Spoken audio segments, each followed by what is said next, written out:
Magandang araw po sa inyong lahat. Welcome po sa panibagong video po natin dito sa Makapili TV.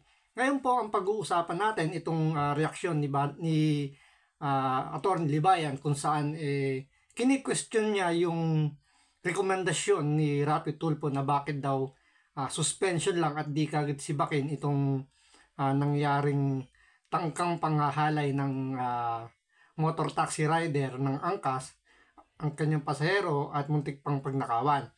So dito makikita po ninyo ano ba yung ipinaglalaban dito ni Atty. Libayan at bakit parang hindi siya pabor sa sinasabi ni Rapi Tulfo. So bago po natin simulan tong topic na to, maglalambing muna ako sa inyo. Baka pwedeng pakipindot yung subscribe button kung hindi pa kayo nakasubscribe sa channel na ito.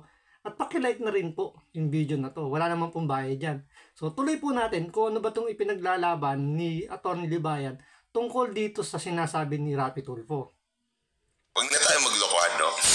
Dapat lagi siyang bida. Ito, sinabi niya doon sa merong driver na ng molestia, mga kapatid natin, pinapasibak, huwag daw suspension. Mga kapatid natin, simple lang naman ito. It's a matter of due process. Okay? So, yun pala yung ano rito, yung ipinaglalaban ni Atty. Libayan. Yung due process daw po ng motor taxi rider na ng molestya o may tangkang panggagahasa dun sa kanyang pasahero. So ano pa ba itong mga pinaglalaban pa ni Atty. Libayan tungkol sa due process na to? Pakinggan natin siya. Suspension lang yan. Sana mapi. Son of a bitch. Talagang kailangan magmura para yung mga mahihirap, mga dukha, yung mga pobre nating kababayan maintindihan. Ewan ko sa'yo. Matuloy natin. So dito parang ang unang kinagagalit niya rito na yun nga nagmura daw si Rapi Tulfo. Ngayon po yung pagmumura part po yan ng ating freedom of expression. Wala naman pong kumi-question dyan, wala naman pong nagbabawal dyan. Unless kung mumurahin mo yung isang tao ng harap-harapan. So dito sinasabi na Atty. Libayan na para daw maintindihan ng mga mahihirap, ng mga dukha, yung sinasabi ni Rapi Tulfo. So doon parang ano ba ang mali doon sa sinabi ni Rapi Tulfo? Kasi po base po sa dito kay Rapi Tulfo, sinuspend lang po kasi ng angkas yung rider na di umano na muntik manggahasa at muntik na pagnakawan yung kanyang pasahero. So kaya ang rekomendasyon ni Rapi Tulfo dapat sibakin ka agad. Hindi na dapat suspension lang. Dahil nga yung kanyang kinasasangkutang issue is mabigat. May may related sa sa rape, di ba? Dahil tinangka niya tapos muntik pang pagnakawan. So medyo mabigat yung grounds ng kanyang ginawa. Kaya gusto ni Rapi Tulfo na sibakin kagad yung rider. That should be sibak. Outright this. Main character syndrome. That should be sibak daw outright. Ano sabi mo, Rapi Tulfo? Mapi. That should be sibak. Outright dismissal. Bakit suspension? Outright dismissal. Bakit suspension? Okay, paikliin natin ito mga kapatid natin kasi inaantay na ako ni Atty. Magalong. Alam nyo, simple lang yan. It's because of due process. Kung bakit suspension lang yan, it is because there is what we call due process, and they are talking here about an administrative case wherein you will dismiss a person. Kapag i-dismiss mo yung isang tao sa kahit anumang dahilan, mga kabatas natin, you have to go through the process. Ano yung proseso na yon? Yung proseso na yon, mga kabatas natin, kailangan mo siyang bigyan ng notice to explain. Pagpapaliwanag mo muna siya. Bakit? Because that is part of due process. O di alteram partem. No, listen to the other side. Due process. Dito medyo tama naman si Atty. Libayan na dapat bigyan ng due process yung angkas rider na nagtangkang umanong manggahasa at pagnakawan ng kanyang pasahero. Tama naman po yun. Pero ang pagkakaalam po natin, ang mga angkas rider, yung mga motor taxi, hindi po sila talaga empleyado ng ah, ng ng app na yan. Kasi app lang po yan eh. Parang nakikigamit lang po itong mga rider na to. So, hindi po talaga masasabi natin silang mga regular employee. Ngayon po, kung regular employee naman po yun, ang alam ko po, ako hindi po ako abogado, pero ang pagkakaalam ko po, may mga code of conduct po siya ng nakasulat na binibigay sa mga empleyado na ito yung mga offenses na pwedeng mong outright termination or dismissal kagad sa trabaho. Di po ba? Tama po ba ako? Ewan ko kung mali po ako doon, pero based po sa experience bilang dating nagtatrabaho sa isang private company at sa mga fast food, dati po tayo nag-fast food.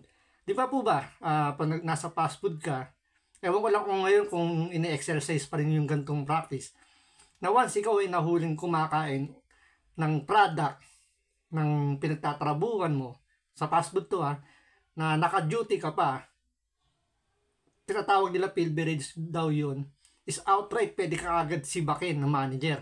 Pwede ka nang pauwiin. Pwede ka nang tanggalan ng uniforme. Kasi grounds for termination kagad yung nakomit mong violation.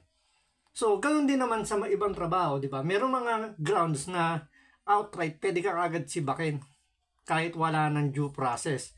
Kasi nahuli ka na sa Act 2 eh. So, discretion na ng kumpanya yon kung isususpend ka lang o i-outright na i-terminate ka kaagad or i-dismiss ka kaagad.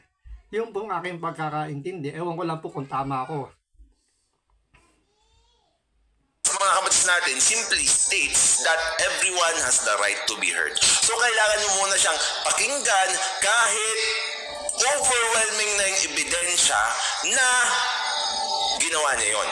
Bakit? Because it's part of due process. If you did... Pero pwede rin naman, kahit na sinuspend, tinerminate ka na, pwede pa naman may, pakinggan yung panig mo eh.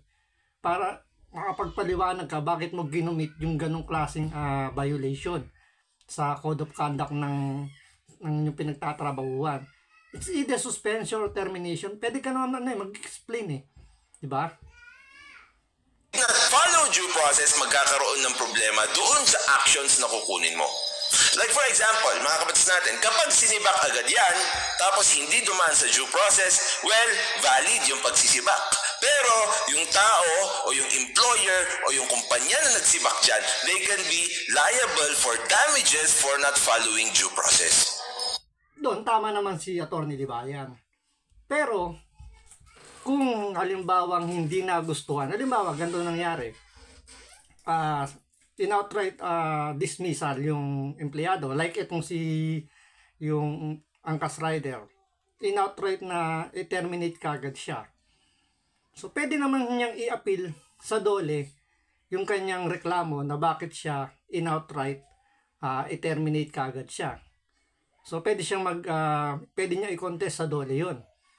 Ngayon, pagka dating sa DOLE, didinggin naman yung kaso bakit siya in-outright or bakit siya tinerminate kagad. Ngayon, kung hindi niya magugustuhan yung, halimbawa, itong si Rapi Tulfo, di ba gusto niya i-terminate kagad itong angkas rider. Ngayon, dahil sinunod nung angkas na i-terminate kagad siya, at yung rider hindi nagustuhan na bakit tinerminate agad siya ng angkas, pwede siyang dumulog sa DOLE. Pwede niya ireklamo sa DOLE itong angkas. Ngayon, kung sakaling hindi pumabor sa kanya yung desisyon ng DOLE, yun yung due process na mangyayari. Diba? Ididinggin yun. Yun yung pinaka-due process na sinasabi ni Atty. Libayan. Pwede doon pumasok yung due process. Ewan ko lang kung tama yung pinagsasabi ko, pero sa aking experience, parang ganun po yung nangyari sa mga na-experience ko at sa mga kakilala ko. Ngayon, kung hindi magustuhan ng rider na bakit yung naging resulta ng reklamo niya sa DOLE, since si Rapi Tulfo yung nag-recommend i-terminate siya, so hindi na siya pwede lumapit sa Rapi Tulfo in action.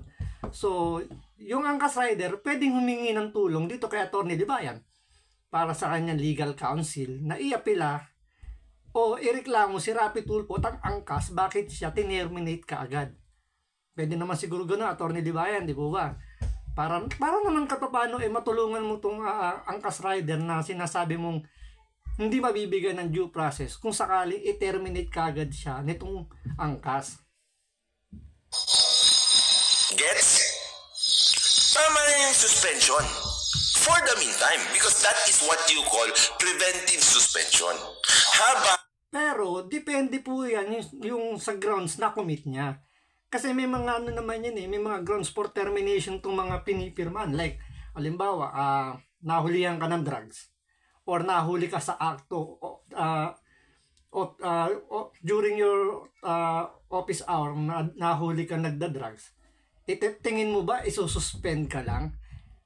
Diba? Outright yun, i-terminate ka dahil may pipirmahan kayo dyan na code of conduct na ilalatag ko ano yung mga yung bawal mo gawin during office hour, di po ba? So, kapag na-commit mo yung ganong violation, pwede kayo outright na i-terminate ka agad without any due process na yon. Ngayon, kung sakali namang di mo nagustuhan, sabi ko nga kanina, pwede mo iakit sa dole. Yun po yung pagkakaintindi ko. Ang iniimbestigahan yan. Tapos, kapag nahanap mo na, oo nga, this particular offense is punishable by termination from job, from the work, from employment, ipataw mo na, i-terminate mo na. Hindi mo na rin pababalikin sa trabaho. Ganon yun, mga... Tama naman, pero pinaikot mo lang Pinaikot lang ni Atty. Libayan yung sinasabi niyang due process. Depende naman yung kung ano yung nakomit niyang violation. Halimbawa, sa gobyerno, di ba? Kapag ikaw inakusahan lang ng isang maling gawain, hindi ka naman pwede i-terminate ka agad. Isususpend ka lang. Dahil ididinggin pa yung issue mo kung totoo ba o hindi. Tama po ba? Pero pag ikaw ay nahuli sa akto na na-commit mo yung violation sa isa sa mga mabigat na violation, pwede ka i-outright terminate ka agad doon. Kasi nasa private sector ka, wala ka sa government. Patas natin. Alam nyo, ang hindi ko gusto dito sa ginagawa ni Idol dito, sa kanyang pagbibida-bida na yan, mga kabatas natin, yung mga tao, baka isipin nila, especially yung mga employers, na hindi alam yung batas, iisipin nila na kapag may overwhelming evidence, pwede ka na agad magsibak. Hindi. Tulad yan, parang pinalalabas niya itong mga employer, hindi alam na na bawal silang mag-terminate kaagad. Tandaan nyo, pwede po sila mag-terminate agad. Hindi naman pwedeng, halimbawa, nakomit mo tinangka kang, inambahan ka ng saksak, tinangka kang patayin. Isususpend mo lang ba? Siyempre, depende ang kung ano yung grounds na nagawa niya. Pero kung yung empleyado, pinagbibintangan lang na nagnakaw, nagchismis, pwedeng suspension lang. O kaya tardiness, puro ka absent, isususpend ka lang muna, hindi ka agad ite-terminate. Yun, may due process yun, hindi ka ite-terminate, sususpend ka muna. Pero pag paulit-ulit mong kinukomit yung violation, that's the time na ite-terminate ka na. Ngayon, sa sinasabi ni Atty. Libayan dito na due process, sa nangyari dun sa angkas, sa tingin nyo ba hindi yun grounds for termination? Yung ginawang niyang tangkang panggahasa at pagnanakaw dun sa kanyang pasero. Heinous crime nga yun kung tutuusin Sa tingin mo hindi tama lang suspension dun? Diba? Kayo na mag-isip. Pwede ka mag-suspend. That is what you call preventive suspension. Tatanggalin mo siya sa trabaho habang nagkakaroon ng investigasyon. Ganun kasimple yun. We have to follow due process. Why? Because we have the law. Hindi pwede yung cut the process, Rafi Tulfo. Yan yung ayaw kasi ni Atty. Libayan, yung feeling niya kinakat yung proseso. Pero kung tutuusin, depende naman talaga sa kumpanya yan. Tandaan niyo po, kumpanya po ang magdi-decide kung ite-terminate nila o suspend lang yung empleyado. Ngayon, yung sinasabi ni Rafi Tulfo, recommendation niya lang, dapat daw yung sibak kagad outright. Ngayon, depende pa rin yung sa angkas healing up na yun, kung kung susundin nila yung recommendation ni Rapi Tulfo kung terminate or suspension lang. Pero malamang sa malamang termination kagad yung kasi nga heinous crime yung ginawa. Tapos ikaw, uutusan mo yung mga tao na gumawa ng bagay na mali. Tapos, hindi naman ikaw yung mananagot kapag ginawa nila yung mali na pinapayo mo. Tingin nyo ba hindi mali yung i-terminate kagad yung angkas rider na yon sa ginawa niyang crime na yon, sa kanyang violation na yon? Kung ikaw yung employer, sa tingin mo ba matutuwa kasi doon sa empleyado, isususpend mo lang? Yung iba nga, di ba, sinasabihan kagad, you're fired. On the spot. On duty ka pa. Pwedeng sabihin kagad, you're fired. Kasabihin mo doon, kinat kagad yung proseso ng due process. Kung nakamit mo yung violation na alam na nasa code of conduct nyo na pwede mo ika-terminate, ginawa mo, hindi ka isususpend ka lang. Di ba? Automatic terminate ka agad. Tulad niya, sa may fast food, sinasabi ko sa inyo, kapag ikaw nahuling kumakain o during nang naka-duty ka at ang kinakain mo, yung product na niluluto ninyo, yung binibenta, subject for termination kagad yun. Kasabihin mo, isususpend ka lang. Hindi. Doon mismo, pauuwiin ka na. Pauhubad na sa iyo uniforme mo, uuwi ka na, nakasibilyan ka na. That's unfair to other people. Di ba? Dito ba yung angkas? Representative na angkas? Yes, Your Honor, Mr. Senator. Alam niyo na yung kaso na inilapit sa akin, ano? Yung isang rider ninyo? Yan o. Diyan kasi magbibita, kasong inilapit sa... Yan tulad yan. Dito, nag-react kagad si Atty. Libayan na feeling niya lumapit lang daw kay Rapi Tulfo yung complainant. Pero mamaya may panunood ako sa inyo kung saan ba nagsimula, kung bakit ba lumapit kay Rapi Tulfo yung complainant ng yung pasahero ng angkas. Nag-attempt na i-rape? Grabe no, hawak niya lahat ng kaso. Buti pa nga yung mga korte, yung mga piskal, may jurisdiction yan eh. Yung korte may jurisdiction yan. RTC, MTC. Actually, dito baka natutuwa pa nga yung korte. Bakit?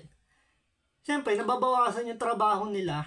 Kasi alam naman natin dito sa Pilipinas, ang korte, loaded na loaded sa mga kasong dinidinig sa korte.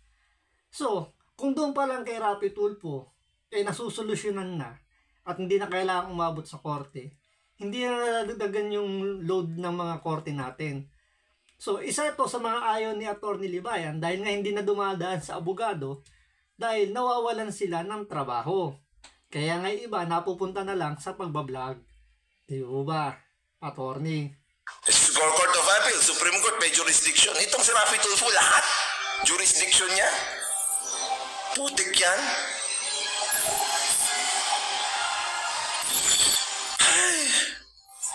Ito si...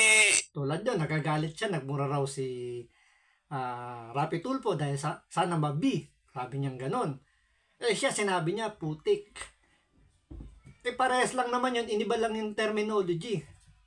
Parehas lang naman sila nagmura dahil freedom of expression nila yun eh.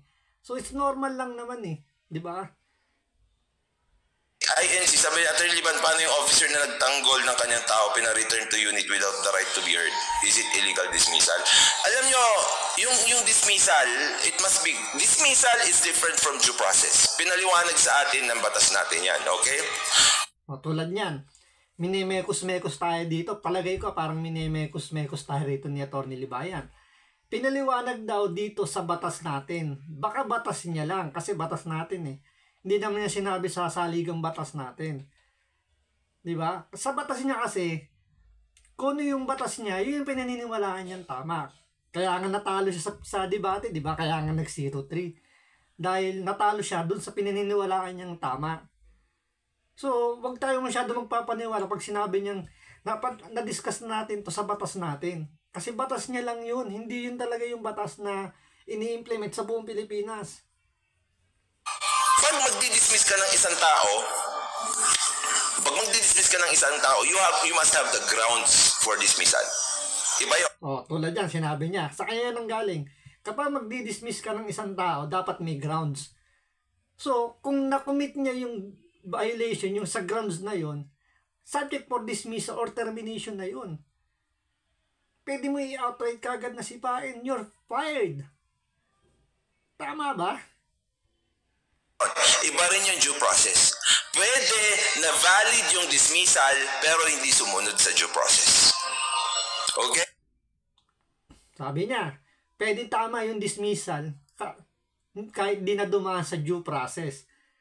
Nakit nyo, tama yung dismissal kahit di na dumaan sa due process. So pakinggan natin ulit. Okay? So, hindi mo matatawag na illegal dismissal. Hindi ko alam yung kaso na yan pero hindi mo matatawag na illegal dismissal kung ang nangyari lang ay may violation ng due process. Ang perfect, dapat sundin mo yung due process at saka yung grounds for dismissal. So, hindi ibig sabihin, tamang sundin kagad yung due process. Sabi niya na perfect na mauna muna yung due process bago yung dismissal. Pero sinabi niya kanina, na pwede nang hindi dumaan sa due process basta tama yung dismissal, yung grounds mo, na-commit mo yung grounds for dismissal. Okay? Sabi ni Blasco, without due process, chaos. Akala ko Tulfo will triumph. Ano yan eh? Yung kanyang pasahero at kinakawan pa. Yes po, Mr. Senator. We've been informed and are aware of Okay, and then yung pong complainant nag-file ng blatter and then nag-reach out sa inyo, pinagtatago-taguan nyo hanggang sa pati kami. Yan ano na naman, pinagtatago-taguan. No? Sabi ng Rapi Tulfo, nag-reach out na raw yung complainant sa kanila pero pinagtatago-taguan. So parang ibig sabihin, ini-ignore lang nung angkas yung reklamo nung kanilang pasahero. Taguan nyo. Ganun bang patakaran nyo na pagtatakpan nyo yung mga nagkakamali yung rider? Yeah! Akusasyon na naman. Your Honor, Mr. Yan na, sabi niya, akusasyon lang daw ni Rapi Tulfo yung pinagsasabi niya rito sa Senate hearing na to. May panunood ako sa inyo. Chair, Mr. Senator, definitely po, hindi po ganito yung patakaran namin sa angkas, pero Totoo naman, hindi naman ganun yung patakaran nila sa angkas. Si Rapi Tulfo lang nagpapahid ng ganyan. Si Rapi Tulfo lang daw yung nagpapahid ng ganun dahil hindi naman daw yun yung ano ng angkas, yung pinaka yung proseso nila. So ito yung dahilan bakit napunta yung complainant ng angkas, yung babaeng tinangkang gasain nung kanilang rider, yung kanilang angkas rider. So ito yung dahilan bakit bakit pumunta kay Rapi Tulfo yung complainant. Diyan sa angkas, Ito yung hindi pinalabas ni Atty. Libayan. Ito yung hindi niya isinama doon sa video niya para magmukhang nagmamagaling lang si Rapi Tulfo. Kumbaga pinutol niya tong part na to para ipalabas niya lang na ito si Rapi Tulfo nagmamarunong lang. So panoorin po ninyo to. Ito yung nasa umpisa kasi. hindi kayo ang sumusunod sa proseso. Kayo ang pabaya sa inyong mga kliyente. Hindi kayo sumusunod sa proseso, kayo ang pabaya sa inyong kliyente. Sinasabihan ni Rapi Tulfo rito yung representative ng angkas. Kasi kung sinunod yung tamang proseso na tumawag yung inyong kliyente, tumawag yung PNP, pinagbigyan nyo, hindi na sana nakarating sa akin. Now, So tumawag na yung complainant, yung kailang pasahero, tumawag na rin yung PNP sa angkas, pero walang nangyari. Kaya itong sumunod. pinabayaan nyo makarating sa akin. Dito tayo sa Senado. Dahil nagpabaya yung angkas, umabot sa Senado yung problema, itong issue na tangkang panggagaasa ng kanilang rider. Tama po yun, Mr. Ito, pakinggan nyo yung paliwanag ng representative ng angkas. Sir Senator, no, gaya po na sinabi ko kanina, hindi lamang po kami humihingi ng paumanhin sa inyo, and of course to our honorable senators and members of government. Pero Senator, lalong-lalo na po doon po sa ating pasahero. Admittedly po, ang CAS prides itself with the service for passengers. Pero dito po, Mr. Senator, kami po ay nagpapakumbaba. Inabot po kami ng 7 to 8 days bago po na Ano daw? Inabot daw ng 7 to 8 days para maiharap o maaksyonan yung problema nung complainant, pati ng PNP. So, siyempre, kung ikaw yung complainant, ano mararamdaman mo? Na tumatakbo yung araw na hindi man lang naasikaso yung reklamo mo. Tandaan nyo, serious crime po yung ginawa nung angkas rider, ha? Tinangkado i-rape at pagnakawan siya. So, inabot ng 7 to 8 days yung pag-resolve nila o yung pag-action nila dito sa problema nung pasahero. So, dahil nga naramdaman nung pasahero na parang walang mangyayari, lumapit na siya dito sa programa ni Rapi Tulfo, yung Rapi Tulfo in Action. So, sinasabi ni Atty. Libayan na nagmamarunong na naman at lahat kinukuha na lang ni Rapi Tulfo. Tandaan po ninyo, yung complainant ang lumapit kay Rapi Tulfo. Hindi si Rapi Tulfo lumapit dun sa complainant. Dahil nga nagpabaya yung angkas. Di ba? So, mali yung sinasabi ni Atty. Libayan dito. Na iharap yung pong ating pasahero dun po sa ating biker. And that by any standards po is unacceptable. Mr. Senator, ako po ay nagpapakumbaba. So, meron pa nga rito, hindi ko lang naisama eh. Alam nyo ba yung pasahero is nakainom? So, nasa code of conduct nila, nasa rules and regulation ng mga rider ng angkas, na bawal silang magsakay ng pasaherong nakainom. So, bakit sinakay pa rin ng angkas rider yung pasahero na nakainom? So, doon pa lang, pwede ng grounds for termination or dismissal na kagad yun. So, ano pa yung tinangkay niyang gahasain o raping yung pasahero at pagnakawan niya? Hindi pa ba yung subject for termination? Di po ba? Ako po ay humihingi ng tawad on behalf of our company. And of course, sir, rest